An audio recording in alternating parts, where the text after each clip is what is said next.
right, welcome back. I am so excited to share Stacy Blemaster with you today. I have her on, and she has an inspiring story that I think you'll be able to resonate with parts of. Now, Stacy, tell us a little bit more about who you are. I grew up in Shaker Heights, Ohio from 10 years old, went to Brown University for college, ended up having a mental breakdown, severe depression, went to a psychiatric hospital for a year and a half, recuperated in Florida, came back to the Cleveland area, got married, had three children, two of which are autistic. And now I reside in retirement in Florida with my second husband and my two golden retrievers. Oh, tell me a little bit more about your mental or emotional breakdown. Was that while you were in college or after? Yes, I grew up in kind of a small town atmosphere on the east side of Cleveland. It was very homogeneous. I had a family that basically were an extended family and family of origin that were very tight-lipped, that didn't really, they wanted to project a certain image that didn't talk Mm, uncomfortable feelings. There was a lot of narcissism, secrets in the family. And I grew up and thought that I had a normal childhood. But when I got to college and the circumstances around me changed, and there was no longer a status quo that I could hook onto and adjust to, I yeah. fell apart and realized that I had really only been acting the first 18 years of my life, that I really didn't know who I was. I fell into severe depression. And Mm, I was severely depressed on and off for those 4 years of college until 2 weeks before graduation. I was an actress and applying to MFA programs in acting when I realized that that was probably the biggest source of my problem was the acting. And I mm. my applications and I actually checked myself into a psychiatric hospital because I was scared to death of graduating and I was really drowning in college. I was a total mess.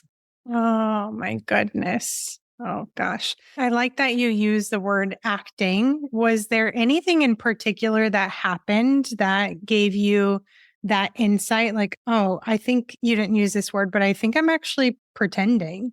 For some reason, growing up where I grew up with the homogeneity and the kind of having a few benchmarks that you needed to reach to just kind of make it. Yeah. I had those benchmarks. I was pretty and did well in school and I was an athlete and I was popular. When Checked all the boxes. I checked all the boxes, and then I got to college to Brown University, which was very diverse. Yeah. There was no status quo. And so Yeah. everybody was very individualistic and I just couldn't make it. I Yeah. had no idea who to copy, who to follow. And I realized I really had no identity. And I Yes. couldn't make any choices. I couldn't decide what to wear. I couldn't decide who to be friends with. I was completely lost and knew Wow. something was really, really wrong with me. Wow. Yeah. Yeah. Asking the question like who am I? Because in that diverse environment, not even knowing, yeah, like what to do because there's not anybody to copy. My goodness. So I would love to hear a little bit more about what life was like, how you grew up. You mentioned narcissism in your family, not talking about uncomfortable feelings, which I think many people can relate to that being the environment growing up. I certainly can. How did you feel about yourself? How did you view the world? What can you share with us about that time? Well, like I wrote in my book, I didn't realize it at the time, but I certainly realize now it was a two-dimensional reality. I Yeah. thought everybody was acting the way I was Mm, acting, that we all, I had like a whole bunch of feelings and parts of my personality that were sort of behind a curtain in my mind that I kind of pretended didn't exist. And I thought were things that made me crazy that I had to hide from the world. And I just assumed that the images that everyone was presenting was who they were, that nobody had any problems, that nobody had any weaknesses.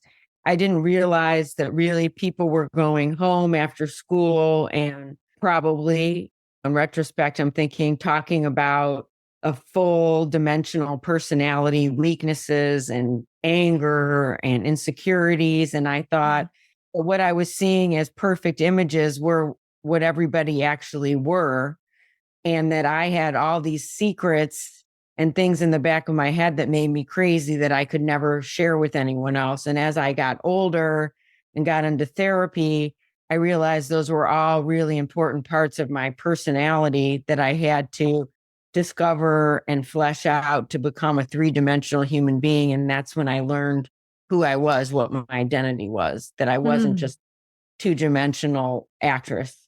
Yeah, I like how you said behind the curtain. I can resonate with that to a certain extent. I was doing an interview in 2012 and I was feeling pretty nervous waiting for the person before me to get out of their interview. And I'm standing there and these two women who already worked there, they said to me like, "Oh, just be yourself." And that was probably the worst thing that I could have heard at that time because I felt like if I showed who I was, that people would not like that version of me. I thought like at my core, I was broken and that I was just angry and anxious and I had to suppress and like keep all of that hidden and pretend that I had it all together and had this like perfect image. And that sounds like there's some overlap in your experience as well. Does that feel true? Oh, absolutely. Yeah, Yeah. that's exactly how I felt. Okay. So tell us more about your story. Was there like a peak moment where everything changed for you, where you started to see things differently?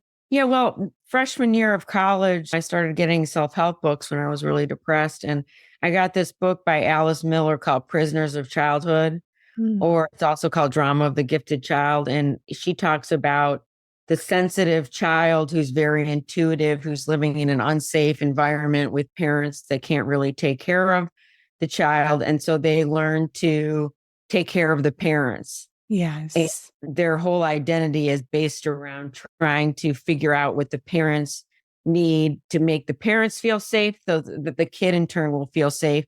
And the child's whole identity is just kept suppressed. Hmm. Yeah. Yeah. That's so relatable. I hadn't heard of that book before, but I can see how that would have resulted in you feeling like really seen, right? Yeah, well, I knew that that was me. I knew that Yeah. when I read this book, that was the turning point where I realized, okay, this is the essence of what is wrong with me. I knew it. Yeah. I had two parents who, to this day, in their 80s, are like children, and they really weren't apt at being parents. And they were very needy and very insecure and very Yeah. volatile Yeah. and narcissistic, and the world revolves around them. And they were really unable to be other centered or develop their children into who their children were meant to be. And they needed that caretaking because they had never gotten it as children from their Yeah. parents. Yeah. Yeah. Which is sad Yeah, it is. on many levels. I know before the call, you mentioned having one person that accepts you or believes in you. I'd love to hear more about that and hear where that person came in on your journey and how they impacted you. Well, I had been in the psychiatric hospital for a year and a half, diagnosed with borderline personality disorder as a possible diagnosis that they were looking into. I had, Yeah. people with relationships and mood swings. But a year and a half into being in the hospital, when I was moved to a halfway house, I had a manic episode. And my parents got very upset because they thought that the hospital had misdiagnosed me all that time. They hadn't asked pertinent questions about possible hypomanic or manic episodes before I got to the psychiatric hospital, which I had had. And they pulled me out. And it's a good thing because I probably would have stayed at that hospital for the rest of my life. That's pretty much how they handled things. People that went to the hospital basically stayed Wow. tangentially relate in relationship to the hospital in halfway houses or in the community and apartments. And they took me out, and the doctor I met in Florida that they brought me to really held my hand and gave me his pager number. And there's major regressive aspects about being in a hospital that long where you're not paying bills, where you're not in real life. And I had a ton of problems that I had to overcome and was on the verge of falling apart like Mm. multiple times a day. And if it wasn't for him holding my hand and going out of his quote unquote job description, giving me his pager number and helping me through all the little things that came up according to my day, I wouldn't have made it. But he enabled me to live a life outside of a hospital and flourish. Wow. Wow. Are you still in touch with him today? He's passed away, unfortunately. Oh, Yeah, but he was in my life for decades. I ended yeah. up seeing him as a doctor. Even when I moved back to Cleveland, I went back to Florida and saw him 4 times a year, called him. He stayed in my life for decades until he passed away from cancer. But Oh, I credit him with saving my life. The one person who saved another person's life, no doubt. I'm so glad that you found him. Me too. So, yeah, yeah. So tell me about life now after working with him and doing a lot of healing work, working on finding your identity so that you weren't pretending anymore and acting anymore. How is life now?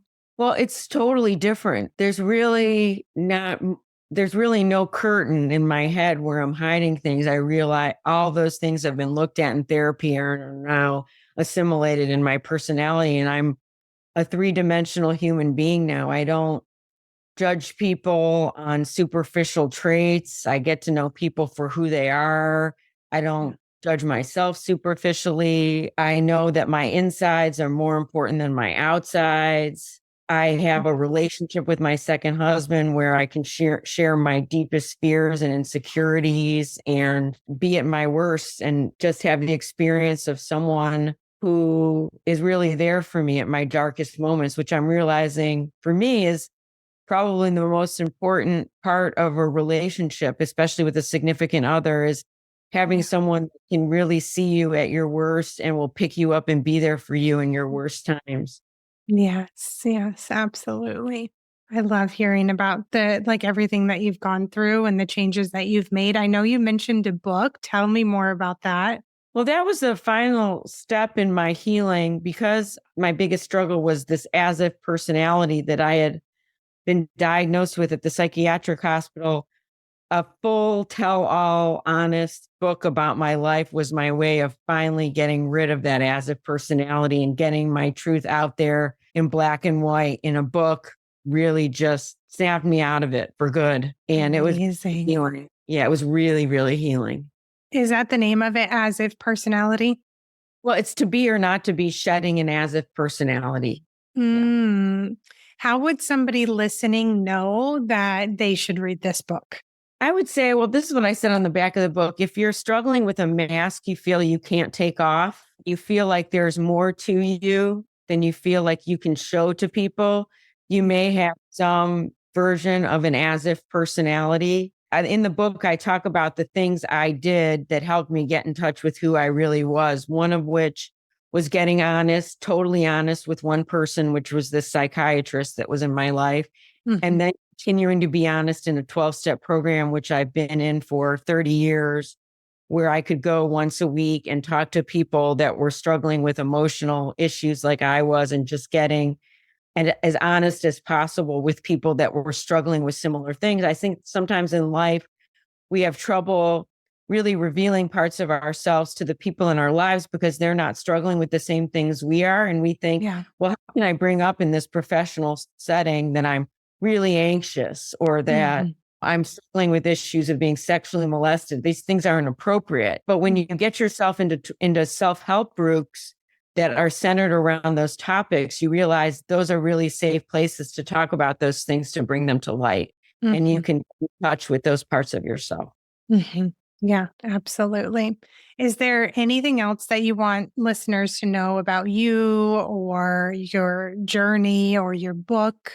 Well, for me, really healing was about just getting honest. I was so lost when I got depressed and had no idea really where to begin in fixing myself. And so, what I did in therapy was every day I went into therapy, especially after I got out of the hospital with my doctor that I really trusted, was one, find someone that you can fully trust. Yeah. Not all therapists will fit the bill for you. they're not all a good fit. Yeah. And that's okay. Fortunately, yeah, find someone you can really trust. And what I did was, not knowing how else to really begin, was every session that I went into, which was 3 times a week, I just talked about the thing that was most embarrassing, that felt most was a secret that I need to get out. And that's what I did for a Mm, year and a half, 3 times a week, until I had no more secrets. And that made me feel confident walking around in the world, that I wasn't hiding things. And that gave me the feeling that I really was who I said I was. Even if I didn't share everything with everyone I met, right. my truth had been given out to one Yeah. or a few people. So, Yeah. Yeah. I love that. And then when you speak it, any shame that's there can dissipate too. yes. Yeah. Yeah. I love that so much. If there's somebody listening right now that has moments where they feel broken or they're asking themselves, why am I like this? What advice would you give them? That there's a reason why you're like the way that you are, that Mhm, things don't happen by accident. You're not crazy. mhm. Likely ways that you're dealing in the world that might not be working for you were strategies that you developed in your childhood to cope, that are just Yeah. no longer working well for you in your new environment, which is a good thing. It means that you're not in that same environment. You don't need to use those coping mechanisms anymore. You can let them go and use Yeah. more healthy coping mechanisms that can let people more into your life and into your feelings, where you can build more meaningful relationships and trusting relationships. I love that so, so much. Thank you so much for coming on today. How can listeners find you? I have a website, stacyblemaster.com, and I'm also on Instagram, Stacy Blemaster author on Instagram. And I usually just give out my email if anyone needs help. I was a therapist for a while and have a master's in counseling and human services, and I'm willing to just talk to people for free if anybody would want help. And so I'm at stacyble@gmail.com. Okay, I'll put that in the show notes as well as your email, your website and your Instagram handle. Thank you so much for coming on today, Stacy. Sure, you're very welcome. Thank you so much for having me.